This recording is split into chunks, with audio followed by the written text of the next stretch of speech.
स्वामी, दिवस कसे भरभर बदलतात ना हो। मला आठवतंय जेव्हा मी तुमची साधना करायचे, तुमचं दर्शन होण्यासाठी आतुर असायचे। आपला विवाह कोणत्या आणि कशा परिस्थितीत झाला ह्या विचाराने मन अगदी मोहून जातं। सुरुवातीला तुम्हाला आपला विवाह मान्य नव्हता, परंतु मी मात्र हा विवाह करण्याचा दृढ निश्चय केला होता। विवाह करण्यासाठी मी कठोर तपश्चर्या केली। त्याला प्रसन्न होऊन तुम्ही विवाहासाठी तयार झालात। आपली साथ ही जन्मोजन्मीची आहे। मी नित्याने पिंडीची पूजा करायचे, पण आज साक्षात तुम्ही माझ्या समोर आहात। तुमची पूजा केल्याशिवाय माझा दिवस सुरू होत नाही। तुम्ही माझी नेहमी प्रत्येक इच्छा पूर्ण केली आहे। मग स्वामी, आपण काल ठरवल्याप्रमाणे मानस सरोवरात आणि तुम्ही जी कन्या शनिदेवांसाठी शोधली आहे तिला भेटण्यासाठी जायचे आहे। आपण आता निघूयात का? हवं तर नंदीला सोबत घेऊ। पार्वती,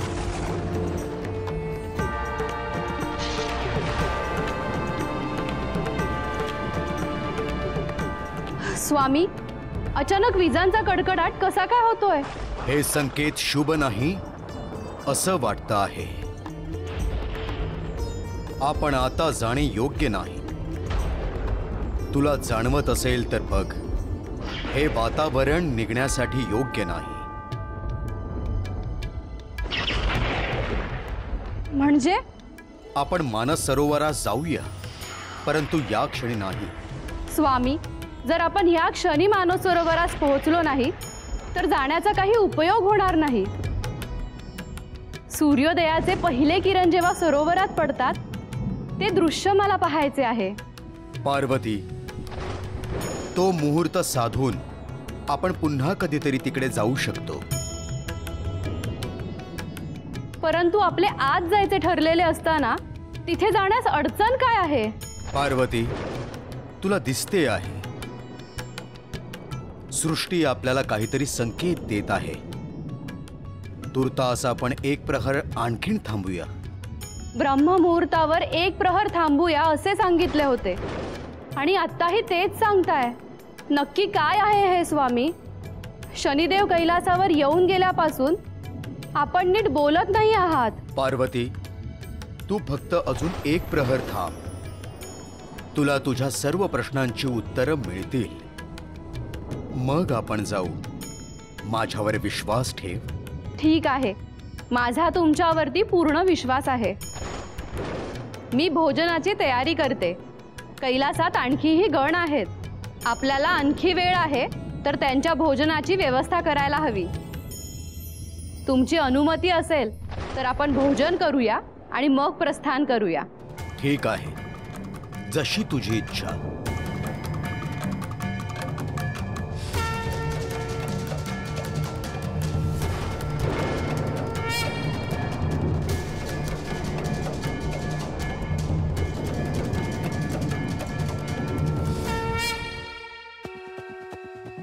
माते,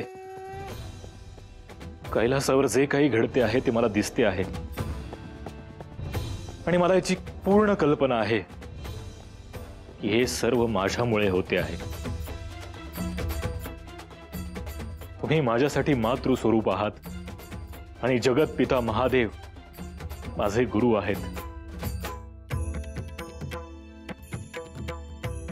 तुम्हाला कष्ट देण्याचा विचार देखील मला अस्वस्थ करतो।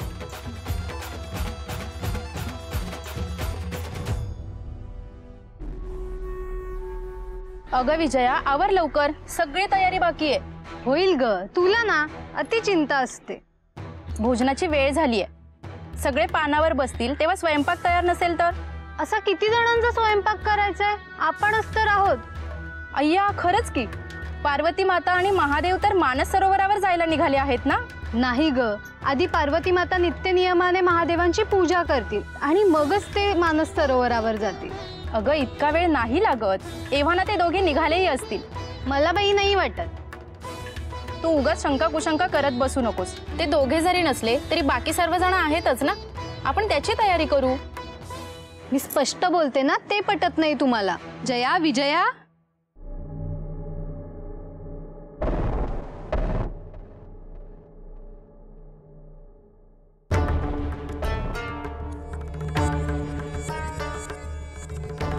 अगं अशा का बघताय? भोजनाची तयारी झाली का? माते, तुम्ही आणि महादेव आज मानस सरोवरात विहाराला जाणार होतात ना? काय झाले? महादेवानी येण्यास नकार दिला असेल. काही काय विजया, महादेवांनी आजपर्यंत पार्वती मातेला कधी नकार दिलाय का? परंतु आज तर दिलेला दिसतोय. हो ना पार्वती माता? थांबा ग, किती प्रश्न विचारताय? तुम्हाला वाटतंय तसं काही नाही. तसे नाही तर तुम्ही इथे कशा काय? स्वामींनी अगदी नकार दिला नाही, परंतु ते म्हणालेत की आपण पुढील प्रहरात मानस सरोवराकडे प्रस्थान करू. पुढील प्रहारात का? काही विशेष कारण होते का? मला तर वाटते महादेव विहाराचा प्रस्ताव टाळत असतील. ब्रह्ममुहूर्तावर सुद्धा ते हेच म्हणाले होते ना. विजया, मी तुला बजावले आहे ना की स्वामींबद्दल कोणतीही शंका मनात आणायची नाही म्हणून. मी देखील तिला हेच सांगत असते, पण ऐकतंय कोण? जया, मी जे काही बोलते ना ते पार्वती मातेच्या काळजीपोटी बोलते. तुम्ही काळजी करू नका, स्वामी मला कधीही निराश करणार नाहीत. आम्ही नक्कीच मानस सरोवरात जाऊ. चला, आपण सगळ्यांसाठी भोजनाची तयारी करू, त्यात विलंब नको. आणखीन कोणी येणार आहे का? आज कैलासावर सगळे गण देखील भोजनासाठी असणार आहेत, आणि ते स्वामींना किती प्रिय आहेत हे तुम्हाला माहीतच आहे की. त्यामुळे ते तृप्त होतील असे भोजन बनवायचे आहे. पार्वती माता, तुम्ही अन्नपूर्णा आहात. तुमच्या हातचे जेवण हे मन तृप्त करणारेच असेल. हो, पण गणांना तृप्त करता करता तुमचे नियोजन बिघडायला नको. एक एक प्रहर करता करता सांज वेळ व्हायची. नाही नाही, आम्ही पुढच्या प्रहरी नक्की जाणार आहोत. स्वामी स्वतः म्हणालेत. चला, तयारीला लागा.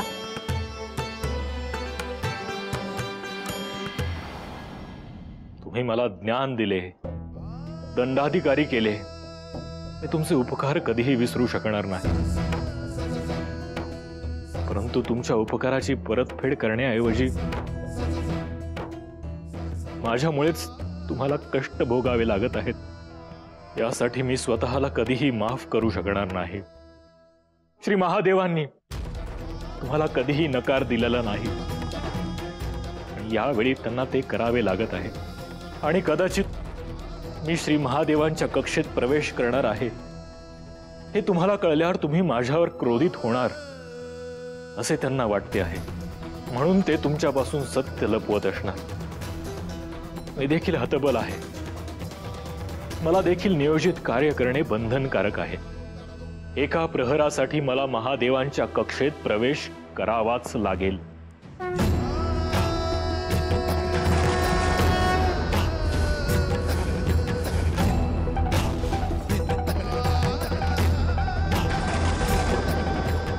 हा काय अनर्थ आहे? सृष्टीत अनागोंदी का माजली आहे?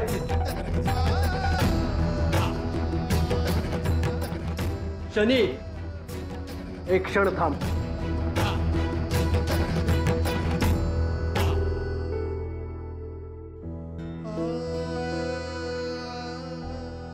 पिताश्री, सृष्टीमध्ये प्रचंड उलथापालथ होत आहे. अनागोंदी माजली आहे. सृष्टीचे चक्र पूर्णपणे विस्कळीत झाले आहे. त्यामागे काय कारण आहे हे तुला निश्चित ठाऊक असेल. सृष्टीत काय होते याची मला पूर्ण कल्पना असते. याचे कारण मला ठाऊक आहे, पण याविषयी बोलण्याची ही योग्य वेळ नाही. माझ्या निदर्शनास असे आले आहे, कालपासून तुझ्या गतीमध्ये बदल झाला आहे आणि मला शंका आहे की हे सर्व तुझ्या बदललेल्या गतीमुळे होत आहे. सृष्टीत होणाऱ्या बदलाला तुम्ही मला कारणीभूत धरणे योग्य नाही. तू कोणाची तरी परीक्षा घेतो आहेस आणि त्यामुळे सृष्टीचे संतुलन बिघडत आहे. कालच मला याची शंका आली होती. तू कोणाची परीक्षा घेतो आहेस?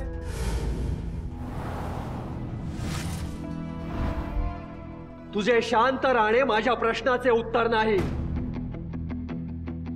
या नवग्रहाचा राजा असल्यामुळे मला प्रश्न विचारण्याचा अधिकार आहे.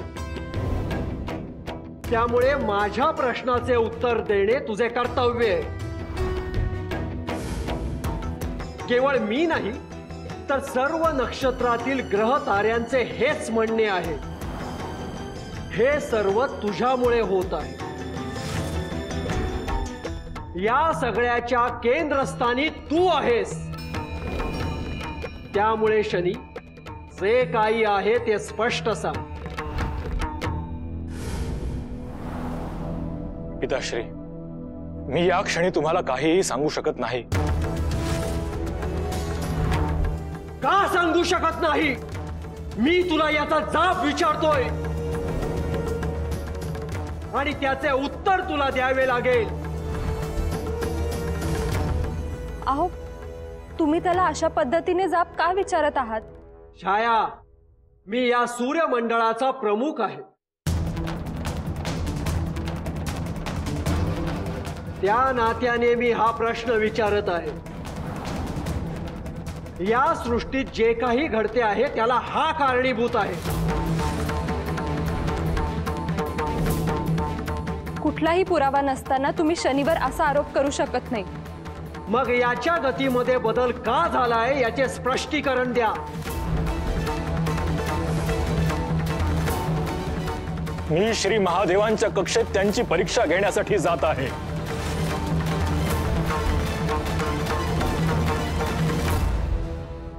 काय म्हणालास? तू श्री महादेवांची परीक्षा घेणार आहेस? हो. महादेव हे या सृष्टीचे तारणहार आहेत. त्यांनी ही सृष्टी निर्माण केली आहे. त्यांची परीक्षा घेण्यासाठी तू त्यांच्या कक्षेत जाणार? इतके साहस तुझ्यात आले कुठून?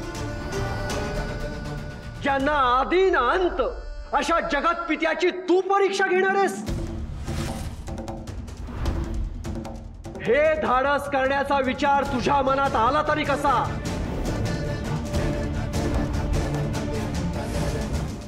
अहो, तुम्ही शांत व्हा. तू मला का शांत करत आहेस? हा जे करणार आहे ते अजिबात योग्य नाहीये. हा जेव्हा जन्माला आला तेव्हा त्यांनी माझी काय दशा केली होती ठाऊक आहे ना?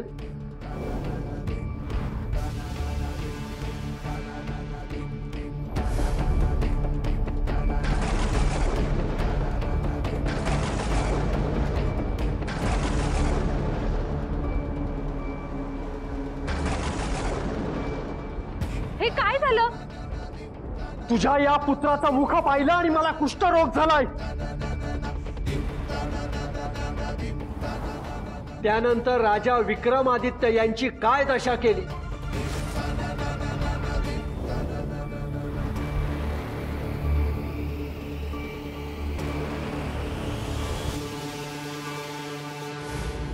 आणि आता श्री महादेव यांची परीक्षा घेण्यासाठी निघाला आहे.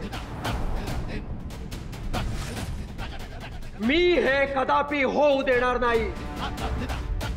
मी नक्षत्रातील सर्व ग्रहांना आदेश देतो की हे होणे शक्य नाही.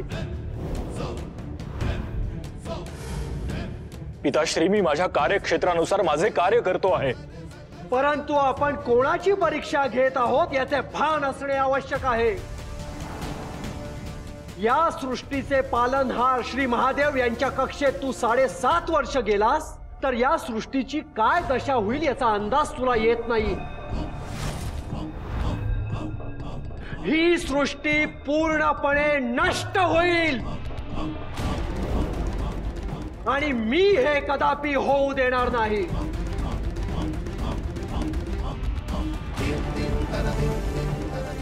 मी सूर्यदेव, या सूर्यमंडळाचा अधिपती या नात्याने तुम्हा नक्षत्रातील ग्रह ताऱ्यांना आदेश देतो की शनीच्या गतीमुळे तुम्ही तुमची गती बदलत आहात ती तत्क्षणी थांबवा, ही माझी आज्ञा आहे.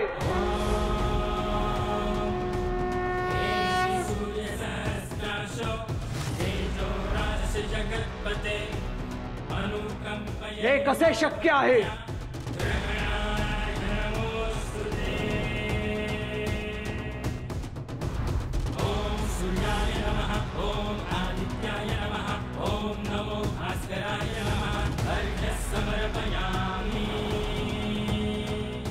तूच हे सर्व करत आहेस. या क्षणी हे सर्व थांबव, नाही तर याचे परिणाम वाईट होतील. मी काहीच करत नाही पिताश्री. मी ग्रहांना तुमची आज्ञा मानू नका असं सांगितलं नाही, आणि ते माझं ऐकणारही नाहीत.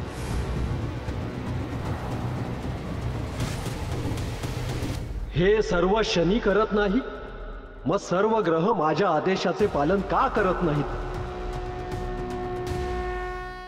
सूर्यदेव,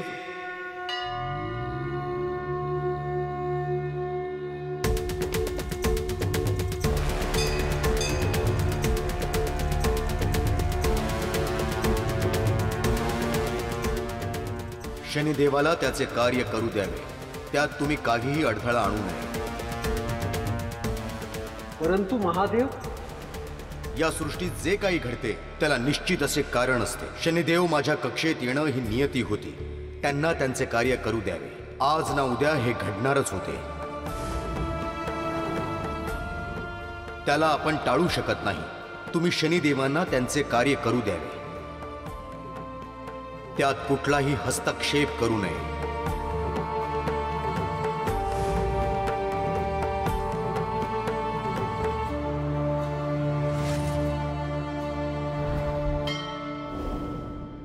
ठरवल्याप्रमाणे श्री महादेवांची परीक्षा घेण्यास मी जात आहे, आणि साक्षात श्री महादेव यांनी हे सांगितले आहे. म्हणून तुम्ही माझ्या कार्यात हस्तक्षेप करणार नाही, ही माझी अपेक्षा आहे. मी तुझ्या कार्यात हस्तक्षेप करणार नाही, परंतु तू 7.5 वर्ष महादेवांच्या कक्षेत जाणार आहेस. त्यामुळे या सृष्टीची जी हानी होईल त्याला पूर्णपणे तू जबाबदार असशील याचा विचार कर. श्री महादेवांच्या कक्षेत किती काळ थांबायचे हा सर्वस्वी माझा निर्णय आहे.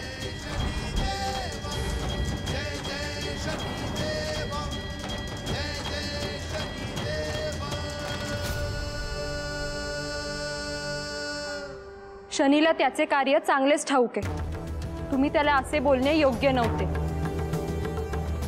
तू नेहमीच त्याची बाजू घेऊन बोलतेस.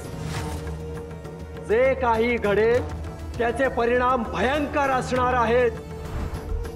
यातून कोणीच वाचू शकणार नाही.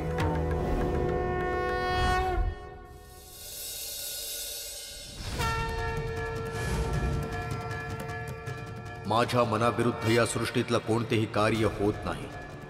आजपर्यंत असा कोणी जन्माला आला नाही जो मला पराभूत करेल.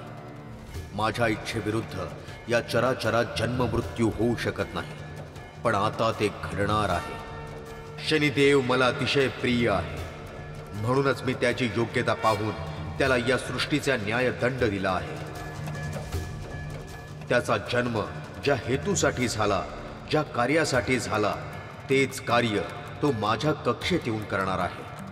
म्हणूनच त्याच्या या कार्याला मी आक्षेप घेणार नाही. माझ्या या कृतीने भविष्यात सगळ्या जीवांना या घटनेचा अर्थ कळावा, म्हणून हे कार्य घडणार आहे.